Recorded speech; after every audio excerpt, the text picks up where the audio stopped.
शिव महापुराण की कथा कहती है, सबसे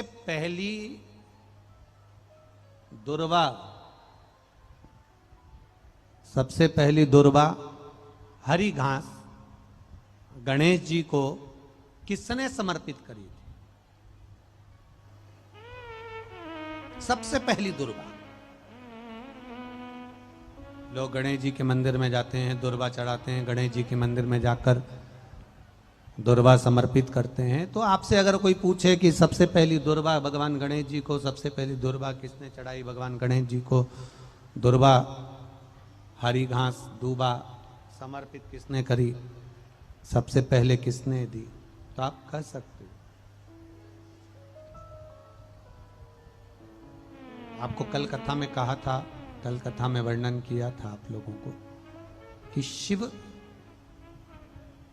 नंदी को अपना गुरु भी माने हैं, नंदी को अपना मित्र भी माने हैं, नंदी को अपना पुत्र भी माने हैं, नंदी को अपना सखा भी माने हैं, नंदी को अपना गण भी माने हैं, नंदी को सर्वस्व माना है मेरे देवादिदेव महादेव। एक बार भगवान शिव और माता पार्वती और भोलेनाथ दोनों बैठकर चौसर खेल रहे हैं। चौसर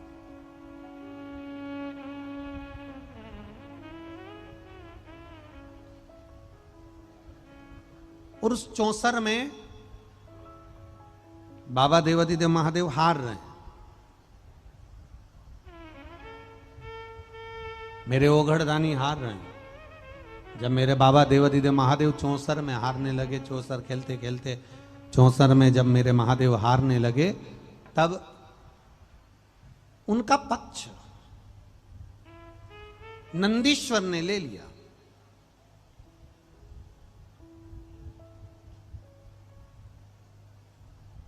और नंदीश्वर ने जब पक्ष लिया, भगवान देवादिदेव महादेव का पक्ष जब नंदीश्वर लिए और पार्वती जी मैया उस चौसर में जीत गई, और नंदीश्वर उस चौसर में जो भगवान देवादिदेव महादेव का पक्ष ले रहे थे, नंदीश्वर उस चौसर में देवादिदेव महादेव हार जाते हैं और पार्वती मैया जीत जाती है। तब पार्वती मैया को थोड़ा क्रोध आ गया और पार्वती जी को गुस्सा आया और क्रोध आया, और पार्वती जी ने कहा कि नंदीश्वर, तुमने तो कहा था कि देवादिदेव महादेव जीतेंगे, तुमने तो कहा था कि शंकर भगवान जीतेंगे, और यहाँ शिवजी तो जीते नहीं, मैं जीत गई हूं। यहां पर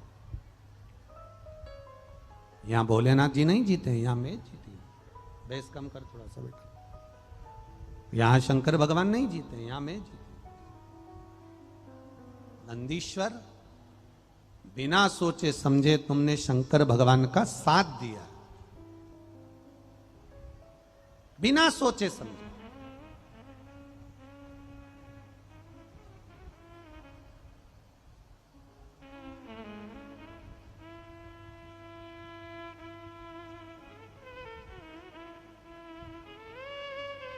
पार्वती जी ने नंदी को श्राप दे दिया।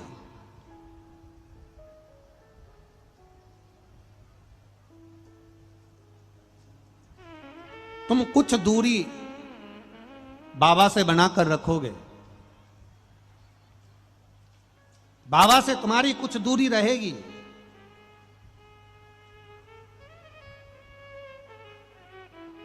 कभी शंकर भगवान के मंदिर में जाकर दर्शन करिएगा, कभी शिवलिंग का दर्शन करिएगा। जहां बिल्कुल शिवलिंग विराजमान है या जलाधारी विराजमान है या शिवलिंग जहां पर विराजा हुआ है, बिल्कुल उससे चिपक कर गणेश जी वाले बैठ जाएंगे, पार्वती जी वाले बैठ जाएंगी, षडानंद कार्तिकेय जी बैठ जाएंगे, पर बिल्कुल चिपक कर श्री नंदीश्वर नहीं बैठेंगे। महाराज चिपक कर बिल्कुल नंदीश्वर नहीं बैठेंगे। थोड़ी सी दूरी नंदीश्वर में होगी, थोड़ी सी दूरी।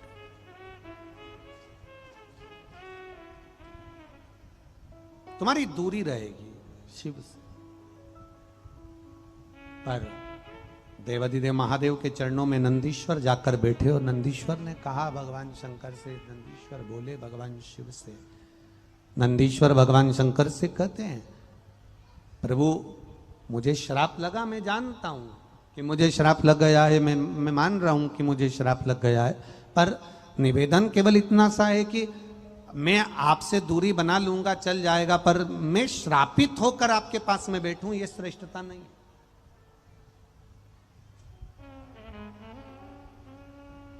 खूब कमाओ, तुम्हारी मर्जी पड़े उतना कमाओ, तुम्हारी मर्जी पड़े उतना धन जोड़ो, तुम्हारी मर्जी पड़े उतनी संपदा जोड़ो, तुम्हारी मर्जी पड़े उतनी मेहनत कर कर तुम्हारी संपदा जोड़ो। खूब कमाओ, दिल से कमाओ, तुम्हारी जितनी सामर्थ्यता है उससे 4 गुना कमाओ। खूब दुकान चलाओ, खूब कमाओ, खूब अच्छी सर्विस करो, खूब अच्छी नौकरी करो, खूब पैसा कमाओ, मना नहीं। शिव महापुराण की कथा करो, भगवान शंकर का संवाद कर, शिव कथा कर रही है, शंकर भगवान की कथा कर रही है, खूब कमाओ। पर शिव पुराण कहती है किसी दूसरे का दिल दुखाकर, किसी के धन को चुराकर, किसी की संपदा लाकर आप अपना घर भरो, इसमें भगवान शंकर की कथा कहती है वो श्रेष्ठ नहीं है।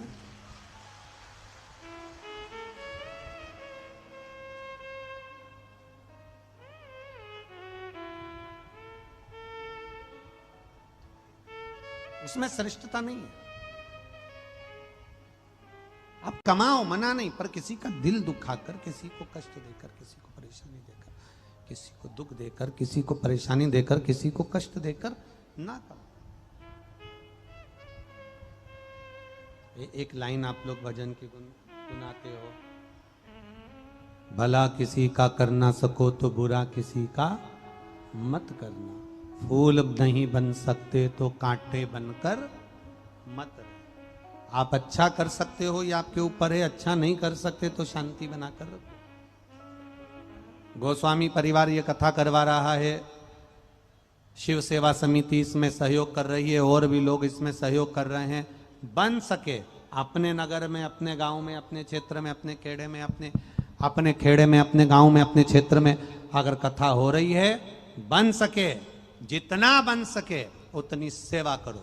सेवा करोगे उसका फल मिलेगा जरूर, क्योंकि अपने क्षेत्र की कथा। जितना बन सके उतना सेवा, जितना बन सके उतनी सेवा प्रदान करिए, जितना बन सकता है। खोट ना निकालिए।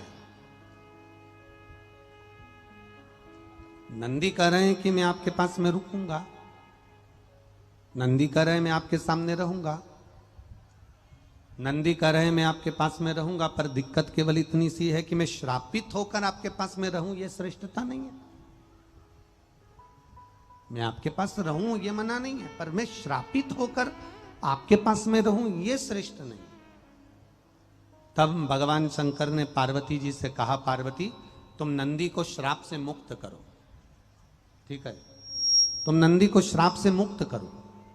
पार्वती जी ने कहा, नंदी को मैं एक ही शर्त पर श्राप से मुक्त कर सकती हूं, अगर ये मेरे पुत्र गणेश जी को, अगर ये मेरे पुत्र भगवान गणेश को जिस दिन प्रसन्न कर लेगा, उस दिन मैं नंदी को श्राप से मुक्त कर दूंगा।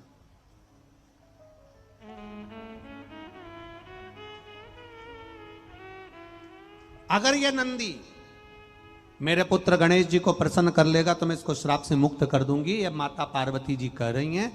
भगवान शंकर ने नंदी को बुलाकर कहा कि जो गणेश जी को प्रिय है तुम उस सेवा में लग जाओ। अब नंदीश्वर गणेश जी के लिए मोदक बनवाएं, लड्डू बनवाएं, पेड़ा बनवाएं, खूब खिलाएं, खूब खिलाएं, खूब खिलाएं। अब गणेश जी भी खाए खाए अच्छे जोरदार हो गए, पर प्रसन्न नहीं हुए, उनसे प्रसन्नता नहीं है। अब हो जाता है प्रसन्नता। 2 मित्र थे, एक का नाम था रामू, दूसरे का नाम था श्यामू। क्या नाम था? जम के बोलो, 2 मित्रों के नाम क्या थे? रामू और श्यामू। अब दोनों मित्र रामू और श्यामू, इन दोनों को मीठा बड़ा पसंद था। मिठाई तो इतनी चाहिए इनको कि पूरी खा जाएं, ये कम से कम 5-6 किलो खा जाएं।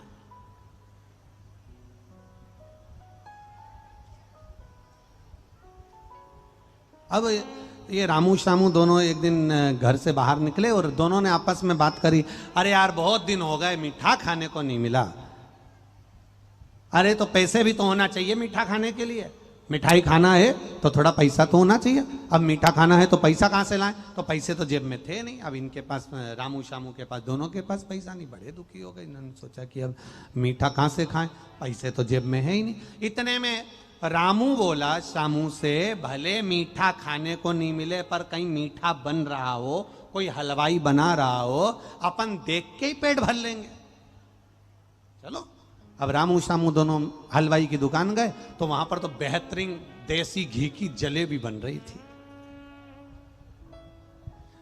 अब दोनों रामू और शामू वहां खड़े हो गए और जलेबी बनकर चाशनी में जाए और झारा चाशनी में ऐसे ऐसे मारे, रामू शामू के मुंह में पानी आए, राल टपके। अब इतने में रामू और शामू ने मन में विचार, रामू ने शामू से कहा कुछ भी हो जाए, भले जेब में पैसा नहीं है पर जलेबी तो खा लें, भले बाद में मार खा लेंगे, अपन बाद में मार खा लेंगे पर जलेबी तो खा लें। इतने में शामू बोला भैया मैं तो नहीं खाऊं ऐसी कि जलेबी खाओ बाद में मार खाओ। रामू बोला मेरे से तो सहन नहीं हो रहा, अब खा लें बाद में देखा जाएगा। रामू गया और तुरंत कहा जलेबी क्या भाव? 20 रुपया किलो। अच्छा, अब पुराना समय था, 20 के भाव की जलेबी। का 250 ग्राम दे दो। अब 250 ग्राम जलेबी लेकर रामू जोरदार मजा ले लेकर खाने लगा। खूब आराम आराम से खाए, जलेबी को फूंक मारे, खाए जलेबी के अंदर की चाशनी को। तुम सबके मुंह में पानी आ रहा है। और जलेबी के अंदर की चाशनी को खींचे, खूब प्रेम से बैठ गया खाता जा। शामू ने मन में सोचा बताओ रामू भी तो खा रहा है, और बाद में जो होगा देखा जाएगा, अपन भी ले लो। इसने कहा क्या भाव?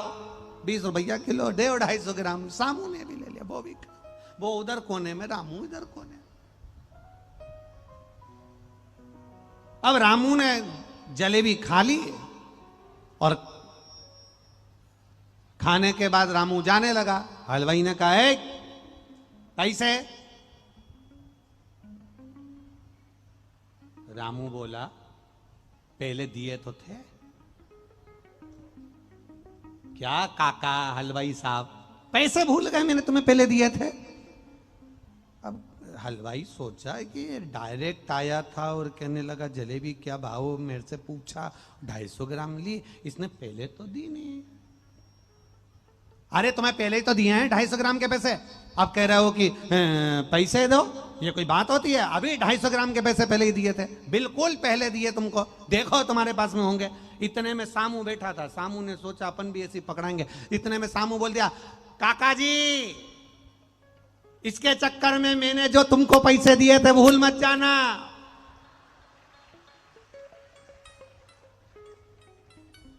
अब हलवाई तो जलेबी बनाने का पत्थर रखा नीचे, बाल खुजाने में लगा। इतने में हलवाई ने कहा हाँ तुम्हारे पैसे तो मुझे याद है। अब हलवाई को लगा एक की याददाश्त कमजोर हो जाए, दूसरे की थोड़ी ना होगी। ये बोल रहा है मेरे पैसे मत भूल जाना, मतलब इसने दिए, इसने नहीं। इतने में हलवाई की और रामू की लड़ाई होने लगी। सामू तो निपट गया, इसने, सामू ने कह दिया मेरे पैसे मत भूल जाना, तो उसके अब इन दोनों की लड़ाई हो रही है। हलवाई के तूने नहीं दिया, ये कह दिया।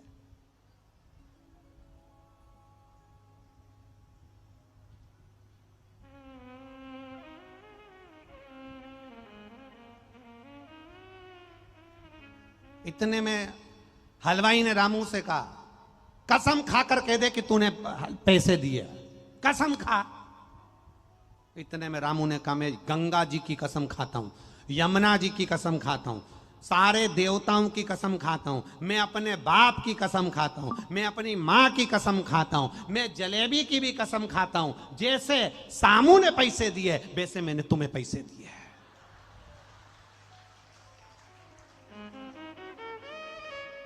मतलब ना इसने दिए ना हमने, सामू ने जैसे दिए वैसे मैंने तुमको दिए। अब तो हलवाई को भी लगा कि बेचारा झूठ नहीं बोल रहा। हलवाई ने कहा गलती हो गई, एक जलेबी और खाओ। और अपने अपने घर को जाओ।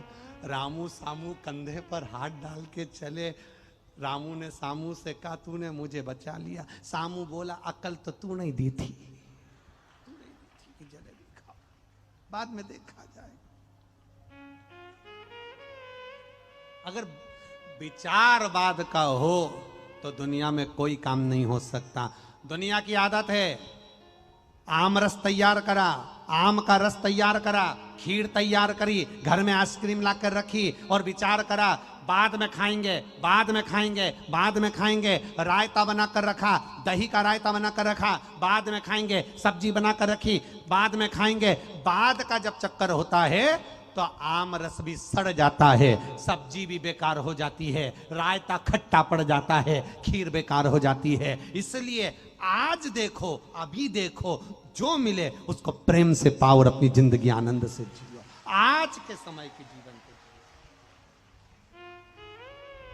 अब हम पहले का विचार कर रहे हैं, बाद का विचार कर रहे हैं। आएगा समय जब बाद में देख लेंगे, बाद में कर लेंगे। अपने बिहार में जब बाद में कथा होगी ना तब सुन लेंगे। अब बाद में कथा का इंतजार करते रहो। एक कौन ने कहा था, कब मरेगी, क्या बोलते हैं, सासू और कब आएंगे आंसू। वो कब विचार करे, आएंगे, होगा। काल करे सो, आज करे सो, पल में प्रलय हो जाएगा। शिव पुराण सुनेगा कब, मौका। एक पत्र आया,